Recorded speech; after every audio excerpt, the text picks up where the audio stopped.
So Move Shoot Move has reached out to me and asked me if I would be interested in doing a review on their Nomad Star Tracker. Obviously, I said yes. That's why it's in my hand here. I also asked them to send me their Wedge to mount this onto because I didn't have any way of being able to get it to my latitude for polar alignment.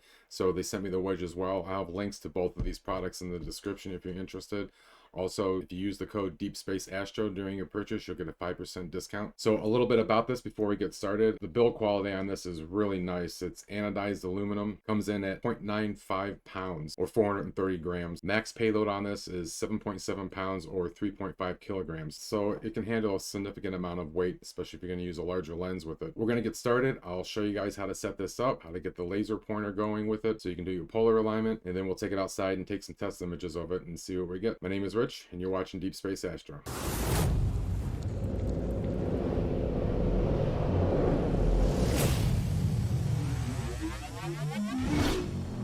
All right, so what I've received from Move Shoot Move is what you see here on your screen. We'll start with this right here. This is just a wedge that goes onto my tripod so I can get my correct altitude, but it's, similar to what you would see on a German equatorial mount. So we have altitude as well as azimuth adjustments to make it so.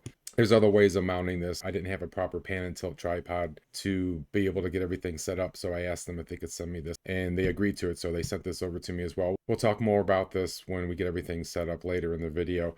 The Move Shoot Move itself comes in a nice little carrying case that's padded on the inside, so that's the front of the device. There's not much to it. You have your charging port on the side as well as which rotation you want it to go in, depending if you're in the northern or the southern hemisphere. The back, this is where our laser will go. We'll install that here in a few minutes. The mount itself came with a charging cable because there is a built-in battery in here, so we use USB-A to USB-C charging cable to charge this, as well as an Allen key, which again, we'll go over that when we get everything mounted over.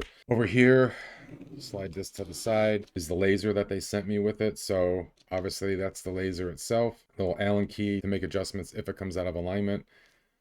The adapter for the laser to go on to the Nomad unit itself. And then you get a little charging block for the battery that's inside the laser as well as the cable for that. So let's go ahead and get this set up. The first thing that you want to do is with your laser is unscrew the back side of it where the battery's at, and you'll see a white piece of paper in there. They do that just so the battery doesn't discharge during shipping or when it's sitting on the shelf for stock. So make sure you remove that so the laser actually works. And then on this side, on the front side where the laser is at, we're going to unscrew this top cap. And there is a plastic piece in here that you're going to have to remove. I don't know if this is something that's actually needed or maybe it's used for shipping to keep the laser from coming out of alignment. Not sure, but you need to remove that in order to put the adapter on, which simply just screws right on the front. So laser's ready to go. On the Nomad unit itself, like I said on the back, this red screw, just unscrew it and then take your laser and that screws right into the hole. And that's how we will polar align this at night. By turning the laser on, it'll shoot out through this front hole and we aim that right at Polaris. And at that point we would be polar aligned. For now, I am going to unscrew this so I can show you guys how to mount your ball head or whatever it is that you have that you want to use with the tracker. So this top ring just unscrews. This lifts off. You can see there's teeth on the tracker, there's teeth on this ring, so you want to make sure those are meshed up when we put it back together. And I'll be using my cheap ball head here. So with these two pieces off, you want to take the part that's actually going to go into, in my case, my ball head, and set it back into the ring just like that, and then screw it into the bottom of your ball head. Once you get it as tight as you can by hand, I like to take the screwdriver and just snug it down just a little bit more just to make sure it's secure. And then you also see a grub screw on the bottom of here, and that's what the little Allen key is for that they give you. And you want to give that a little twist. Make sure that that's snug down too. That just ensures that this does not come loose as you're moving things around during the night to get things set up. Once you have that, then it's just as simple as setting this down, give it a little wiggle to make sure those teeth have engaged, and then we're just gonna tighten our ring down. That's it. It's as easy as that. This would then go on my wedge, which we'll set up here in a few minutes, and then my wedge mounts onto my tripod. Okay, so like I said, I don't have a pan and tilt tripod, so that's why I requested them to send me the Wedge so I'd be able to connect this thing up properly.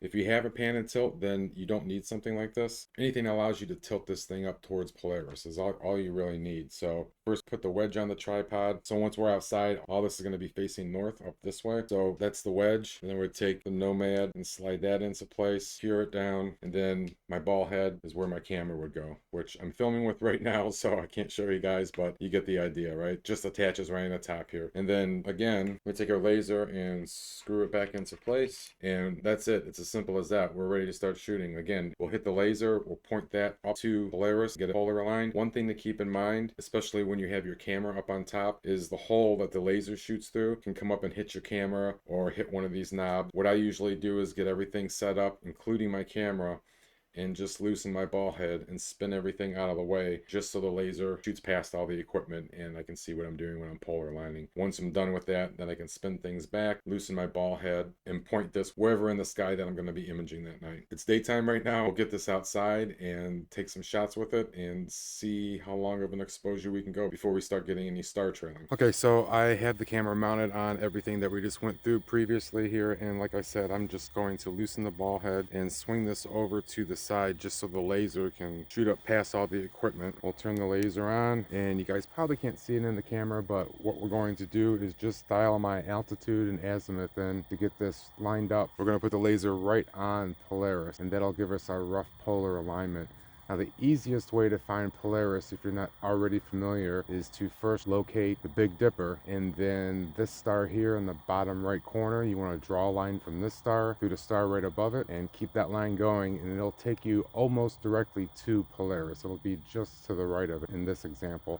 Once you have your polar alignment done, turn off your laser, and then we can put the camera back into the position that we want it for imaging. And we are doing Milky Way today, so we are simply going to aim it back towards the south and frame up our target. Remove the lens cap. That's always a good thing to do. And shooting with the Canon M50, unfortunately there is no intervalometer port, so the only way for me to be able to do this is through a Bluetooth connection using an app on my phone, which is an intervalometer app. So that's what I'm going to have to do here. Camera's in bulb mode, and we will start with, I'm going to jump right to 60 seconds. So we'll do a 1 minute exposure. We're going to turn the tracker on to the northern hemisphere, and now we are tracking. So we'll start with the 60 seconds, see what the stars look like, and move up from there. All right, so our 60-second is done, and I'll put it up on the screen here for you guys. The stars look nice and pinpoint, so that's a good thing. So let's go and try a 2 minute exposure.